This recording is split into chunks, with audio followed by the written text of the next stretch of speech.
গ্রীষ্মকাল মানেই প্রচন্ড গরম, ঘাম আর অস্বস্তি। আমাদের যেমন শরীর ক্লান্ত হয়, বাচ্চারাও কিন্তু এই গরমে খুবই বিরক্ত হয়। আর তাই ছোট বাচ্চাদের তো দুবার করেও স্নান করাতে হয় এই গরম। আজ চলো শেয়ার করি তোজোর সামার বাথ টাইম এসেনশিয়ালস। প্রথমেই লাগে বাথ টয়েস। এটা বাচ্চাদের বিজি রাখে আর সত্যি বলতে আমাকে রোজকার বাথ টাইম অ্যাডভেঞ্চার থেকেও বাঁচায়।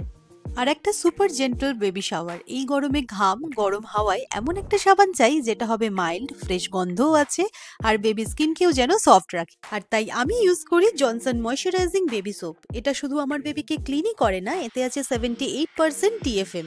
এটা অনেকটাই হাই। আর তোমরা সবাই জানো TFM যত বেশি, সাবানের কোয়ালিটিও তত ভালো। আর এটা কিন্তু আমাদের মা বাবারাও জানতেন, তাই আমাদের ছোটবেলাও ইউজ হতো জনসন সাবান।